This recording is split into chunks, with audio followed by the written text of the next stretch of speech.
참 신앙의 흔적을 가졌는가 하는 제목입니다. 참 신앙의 흔적을 가졌는가.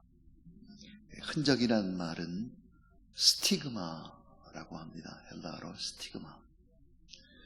갈라디아서 6장 17절에 보니까 이후로는 누구든지 나를 괴롭게 하지 말라. 내가 내 몸에 예수의 흔적을 지니고 있노라 그랬습니다.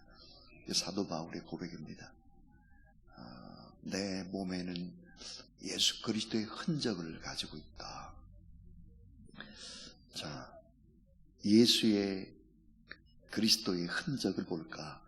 성자 흔자라고 합니다. 거룩할 성을 써서 성흔이라고 하는데, 예수님께서 갈보리 십자가 언덕에 못 박히실 때 양손과 양발 4군데에 자국난 상처와 창에 찔린 허리까지 5군데를 성흔이다 그렇게 얘기를 합니다. 이 성흔은 인간을 향한 하나님의 사랑이 얼마나 큰지를 말씀합니다. 그리고 우리를 대신해서 주님이 돌아가셨기 때문에 우리를 어떻게 보호하시고 또 어떻게 구원하는지 그런 흔적이 됩니다. 스티그마가 되죠.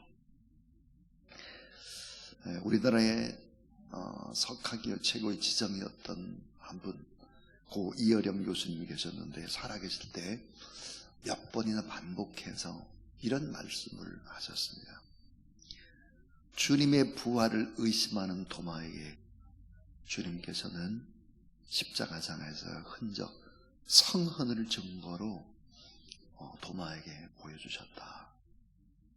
그래서 도마는 그 성흔, 흔적을 보고 예수 그리스도를 나의 주, 나의 하나님으로 고백할 수 있었다. 그리고 제자로 살아갔다.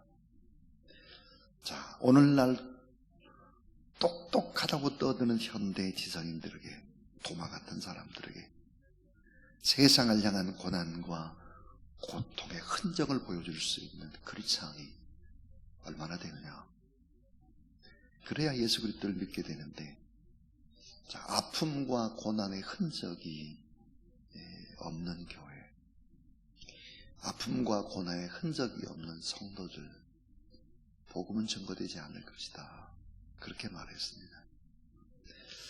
자, 세상을 향한 고난과 고통의 흔적은커녕 알량한 세속적인 번영과 성공만을 자랑하고 큰 대성전을 건축하는데 온 힘을 다하고 예배당 안과 교회의 편리한 시설에 갇혀져 있는 크리스찬들, 현대 교회가 아니냐, 이런 얘기들을 이어령 교수님이 자주 하고 나셨습니다. 자, 우리 몸의 세상의 아픔과 고통의 흔적, 그것을 나누는 흔적을 가지고 있는 교인들이 많아야 진짜 교회예요. 그 교회만이 교회의 시대적인 책임과 또 역사적 책임을 다할 수 있다. 우리는 꼭 기억해야 될, 우리는 얼마나 사랑의 흔적, 구원의 복음을 위해서 이런 흔적을 가지고 있는가. 오늘 63절 말씀을 보면 이렇게 말을 하죠. 살리는 것은 영이니 육인 무익하니라. 내가 너희에게 이른 말은 영이요 생명이라 그랬습니다. 자, 바른 영적인 사람은 구체적으로 어떤 삶을 추구해야 될까? 어떤 삶의 흔적을 가지고 이 땅의 사람들을 살아가야 하나 하는 얘기입니다. 자, 참신앙의 흔적, 이 흔적을 가졌는가? 첫 번째 교훈입니다. 첫 번째 교훈은 나의 속사람이 주님의 말씀을 믿고 따르는 삶입니다. 참 중요한 것이 뭘까? 나의 속사람이라는 거예요. 나의 속사람. 내가 너에게 이른 말은 영이요 생명이라 그랬습니다. 주님께서 하신 말씀이 영이고 생명이다. 주님의 모든 말씀은 영의 말씀이고 생명의 말씀이다. 영적인 사람이란 뭘까? 그 사람의 속 사람의 영이 바로 주님의 말씀을 믿고 따르는 사람이다. 속 사람의 변화가 일어나야 된다. 그랬습니다. 자, 나의 겉은 후패하나 속은 늘 새롭도다. 그랬습니다.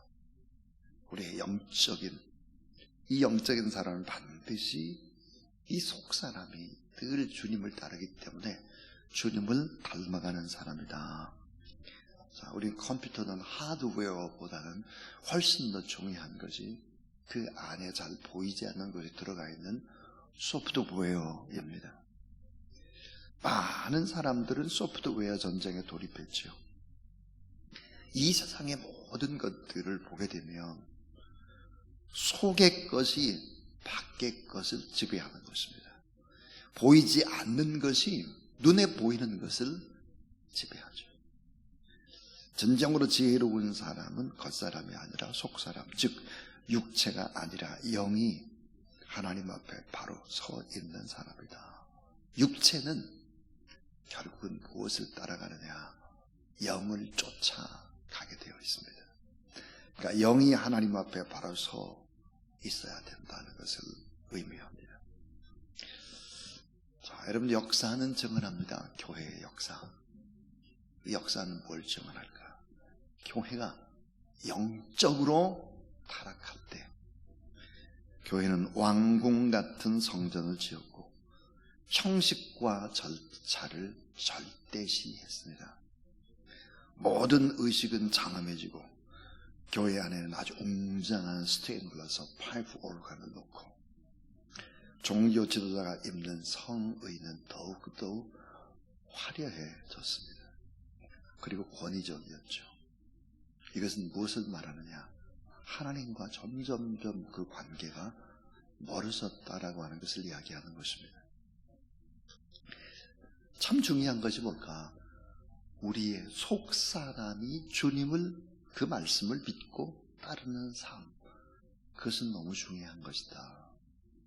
자, 두 번째입니다. 두 번째는 영적인 자의 삶은 다른 이웃을 위한 고통의 흔적을 가지고 있다는 것입니다. 영적인 자의 삶은 다른 이웃을 위한 고통의 흔적, 스티그마를 가지고 있다 하는 것입니다. 자, 영적인 사람은 하나님께서 베푸시는 기쁨과 화평, 그리고 하나님 주신 사랑으로 살아가는 자입니다. 자, 이 같은 사람에게는 남을 돕지 못해 안타까워하는 눈물과 또 거룩한 근심 때문에 아파하는 속사람의 흔적들, 이런 흔적들을 가지고 있는 것입니다. 영적인 사람의 속에서는 반드시 밖을 향한 아픔과 근심 그리고 고통이 있다 하는 것입니다. 자, 많은 사람들이 교회 안에 모여서 지구 모임을 하고 셀 모임을 하고 뭐 그렇게 합니다. 많이 모여서 사랑을 나누고 뜨겁게 기도하고 교제하는 것 너무 중요합니다. 너무. 그러나 거기에서 멈추면 안 되는 거죠. 왜 거기서 멈추면 안 될까요? 이 작은 자, 아픈 자, 병든 자, 소외된 자를 향하는 이 사랑의 흔적들이 없게 되면 자기 개인도 그렇고 개인이 속했던 나라와 민족이 다 망하는 길로 가는 것입니다. 자, 공산주의는 왜 생겼을까? 칼 막스라고 하는 사람, 독일에서 태어났죠. 그리고 공부하고 영국에서 활동을 하다가 결국은 1883년에 런던에서 죽습니다. 이 칼 막스는 공산주의의 이론인 공산당 선언을 발표하죠. 그리고 그 뒤로 자본론이라고 하는 유명한 책을 썼습니다. 자, 마르크스와 레닌은 공산주의자들이죠. 결국은 칼 막스는 공산주의 선언을 썼고, 레닌, 또 스탈린 이런 사람들은 기독교를 가리켜서 뭐라고 봤느냐? 인민의 아편이다 그랬습니다. 인민의 아편. 여러분 잘 한번 생각해 보면 아편 중독자의 특징이 뭘까요? 나만 아는 겁니다. 남을 생각하지 않아요. 자식이 굶어 죽어도 마지막 도는 자기를 위해서 아편을 구입하는 것이죠. 우리 잘 아는 대로 스탈린이라는 사람의 손에서 수천만 명이 죽어갔지 않았습니까? 제2 공산당 서기장 제2대 31년간 소련의 공산당을 이끌었습니다. 여러분, 이 스탈린이 누군지 아시죠? 스탈린은 바로 목회자가 되기 위해서 신학을 했던 신학생입니다. 신학생. 자, 왜 이 같은 일들이 생겼을까? 그 이유는 교회는 점점 커졌습니다. 자기들끼리만 즐거워하고 교회 밖에 고통받고 헐벗던 자들을 돕지를 않았죠. 유럽이 그랬고 소련이 그랬습니다. 그들의 눈에 비쳤던 교회와 또 크리스찬들의 모습, 다 어떤 모습이었을까? 바로 아편 환자들처럼 보였다라는 사실이죠. 그러니까 우리가 꼭 잊지 말고 마음에 새겨야 될 것이, 교회는 뜨겁게 모여서 예배드리고 기도하는 것 첫째로 중요합니다. 그러나 복음을 증거하고 선교하고 작은 자를 끌어안고 돕는 일을 등한히 할 때 결국 고통의 흔적을 잊어버리게 되는 것이죠. 자, 마지막 세 번째 얘기입니다. 영적인 사람은 기꺼이 세상에 파송받은 자여야 한다 하는 것입니다. 영적인 사람은 누굴까? 세상에 파송받은 자여야 한다는 거예요. 여러분, 제일 중요한 예배 생활이 뭘까? 예배에는 이런 삼각형이 있습니다. 삼각형. 이렇게 삼각형이 있는데, 삼각형의 제일 밑부분에 해당하는 부분, 중간 부분, 위에 부분이 있는데, 이 삼각형의 제일 많은 부분을 차지하는 이 예배는 무슨 예배일까? 개인 예배입니다. 개인 예배. 개인 예배가 뭡니까? 이렇게 새벽에 나와서 말씀을 받고 큐티하고 기도하는 것입니다. 매일매일. 이게 제일 중요한 거죠. 그 다음 중요한 것, 중간 토막이 뭘까요? 회중 예배입니다. 회중 예배. 주일날 와서 우리가 예배 드리는 거죠. 그 다음 맨 위에 꼭지점에 여러분 삼각형은 뭡니까? 그것은 바로 일터 예배입니다. 일터 예배. 자, 맨 밑칸에 있는 이 개인 예배라고 하는 것은 뿌리와 같습니다. 나무다, 뿌리. 그럼 회중 예배는 뭘까요? 꽃이죠, 꽃. 그럼 일터 예배는 뭘까요? 열매입니다. 열매. 자, 회사에 내가 근무한다 그러면 나는 회사에 파송받은 사람이죠. 그 회사 속에서 복음을 증거하고 바른 삶들을 살아가야 하는 것이죠. 그래야 열매가 있습니다. 그래야 더 많은 복음을 이웃들에게 증거할 수가 있는 거죠. 세상을 향해 나가는 자가 되어야 된다. 예수 그리스도 12제자를 훈련을 시켰습니다. 왜 그랬을까요? 복음을 증거하기 위해서입니다. 세상으로 나가기 위해서죠. 목적이 복음 증거였다 하는 거예요. 오늘 68절 말씀을 보시면, 오늘 이 말씀 속에는 몇몇 종류의 사람들이 나옵니다. 예수님의 말씀을 믿고 많이 모여들었다가 예수님이 또 고난받는 얘기를 하면 또 도망가고, 특별히 12제자를 훈련했는데 그 12제자 가운데 한 명은 또 주님을 배반하고 이 한 명은 마귀라고 했습니다. 그래서 67절을 보시면 예수께서 12제자에게 그랬을 때 너희도 가려느냐? 그러니까 시몬 베드로가 대답하되 주여 영생의 말씀이 주께 있사오니 우리가 누구에게로 가오리까? 그랬습니다. 자, 베드로 영생의 말씀 이 말씀이 뭡니까? 곧 사랑의 말씀. 이 사랑의 말씀 때문에 베드로는 이 사랑 때문에 결국은 주님을 결국은 배반하지만 회개하게 되죠. 그리고는 나중에 십자가에 거꾸로 매달려 로마에서 순교할 때까지 복음을 전도합니다. 왜? 그 사랑의 말씀 때문이죠. 크리스찬이 누굴까? 크리스찬은 세상이라는 일터교회로 파송받은 사람들이죠.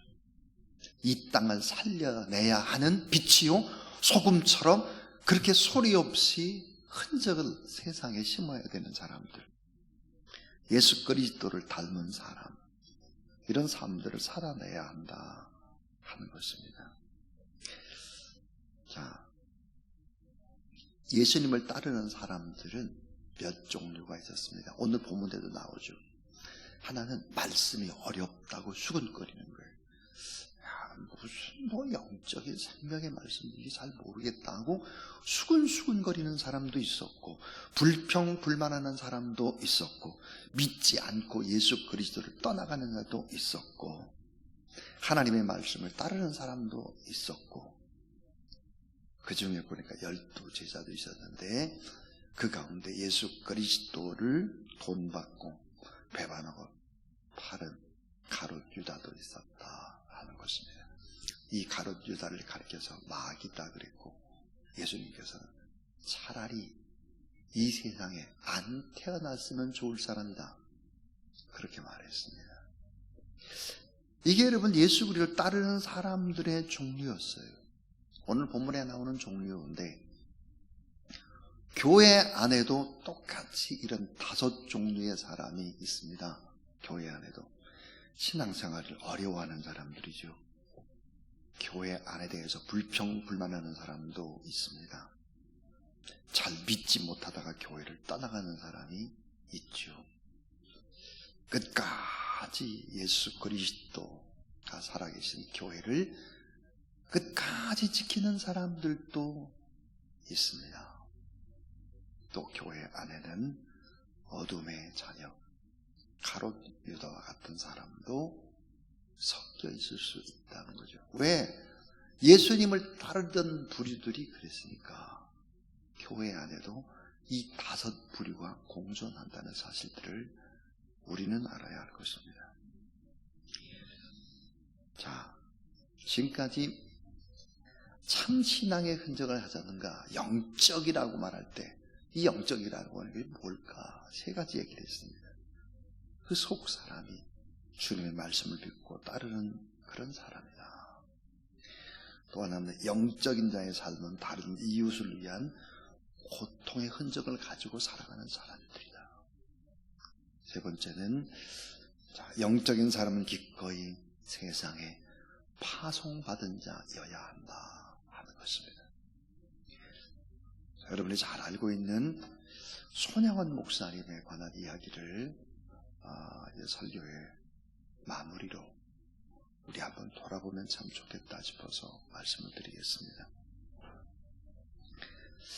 자, 손양원 목사님이 용서의 사랑을 실천하고자 했을 때 그런 아버지가 도무지 이해가 되지 않던 딸이 있었습니다. 그 딸은 나중에 권사님이 됐는데요, 손동희 권사님이 어린 나이 시절에 손양원 목사님에게 따디듯이 이렇게 큰 소리로 물었다고 합니다. 아버지, 아무리 크리스천이라고 해도 오빠를 죽인 자를 용서하는 것까지는 하나님의 사랑이라 이해가 되지만 그 원수를 자신의 아들로 삼고 딸인 저에게 오빠라고 부르게 하는 것은 너무합니다. 저는 그렇게 할 수 없습니다. 그녀는 아버지가 너무 야속하고 원망스러웠다고 한다. 그때 손양원 목사님은 어린 딸에게 이렇게 말했다고 한다. 동희야, 그거 참 이상하구나. 네가 읽는 성경과 나의 성경은 차이가 나는 것 같구나. 내가 읽은 성경에는 하나님의 말씀에 원수를 사랑하라고 했지. 내가 사랑하고 싶은 사람만 사랑하라 이렇게 말하지 않았다. 하나님의 말씀은 1.1핵도 다르게 적용해서는 안 된다. 그건 크리스찬의 모습이 아니란다. 딸인 손동희 원사 너무 속상해서 울다가 잠이 들었는데 새벽에 어떤 소리에 잠이 깨서 밖에 나가 보았을 때 거기서 그녀는 아버지 손양은 목사님의 황소같이 우는 모습을 보고 큰 충격을 받았다. 손양은 목사님도 인간인지라 죽은 아들을 그리워하며 아무도 보지 않는 새벽에 짐승처럼 큰 소리로 목 놓아 울고 있었다고 한다. 겉으로만 슬픔을 감춘 것일 뿐 떠나보낸 자식을 가슴에 붓고 무척이나 그리워하고 있었던 것이다. 이 사람 주의 길을 따른다는 것은 외롭고 고독한 가슴밭길 순례의 길이다. 신실하게 주님을 따르는 사람들의 모습 속에는 이런 크고 작은 사랑을 하다가 아픔이 남아있는 흔적들, 이런 흔적들이 틀림없이 있을 것입니다. 그것이 교회를 위한 사랑도 되지만 또 가까운 사람을 전도하기 위해서 신앙이 잘 자라나기 위해서 품느라고 이렇게 고통을 가진 흔적들도 반드시 있을 것입니다. 또 복음을 전도하고 선교사로서 그렇게 하다가 당했던 많은 흔적들이 틀림없이 있을 것입니다. 참 신앙의 흔적을 가졌는가? 영적인 사람이라고 하는 것은 이런 흔적을 가지고 살아가는 사람을 말합니다. 오늘 우리 스스로를 한번 돌아보고 우리 교회가 그리 크지는 않지만 그런데 허리띠를 졸라매고 민족 복음화와 세계 선교를 위해서 애쓰는 그런 흔적을 가진 교회다 저는 생각을 합니다. 그런 마음을 품고 또 우리가 더 바른 신앙인으로서 삶을 살아야 되겠다 이런 결심을 하면서 212장 찬송을 하나님 앞에 올려드리겠습니다. 212장입니다.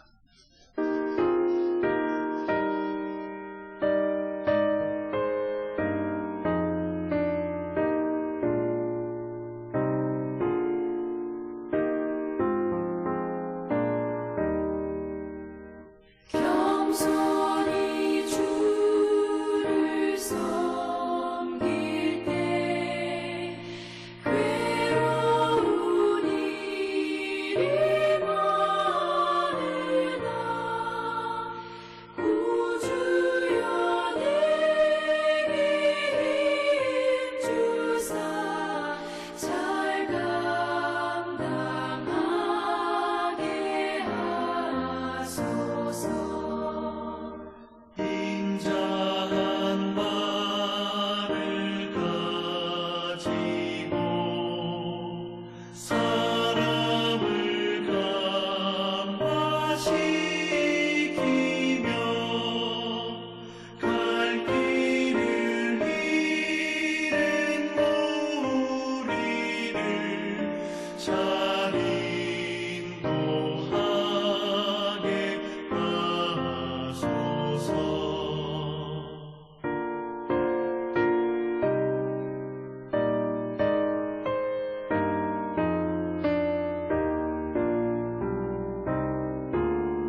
이제는 생명의 말씀이요 빛과 소금으로 이 땅에 우리에게 아름다운 사랑의 흔적, 구원의 흔적을 남겨주신 우리 구주 예수 그리스도의 무한하신 은혜와 하나님 우리 아버지의 놀라우신 사랑하심과 성령의 거룩한 역사하심이 오늘 이 새벽도 나와서 하나님 앞에 예배드리고 또 많은 사람들을 품고 나라와 민족 열방을 품고 기도하는 귀한 종들 머리 위에 이제로부터 영원토록 함께 하옵시기를 간절히 축원하옵나이다. 아멘.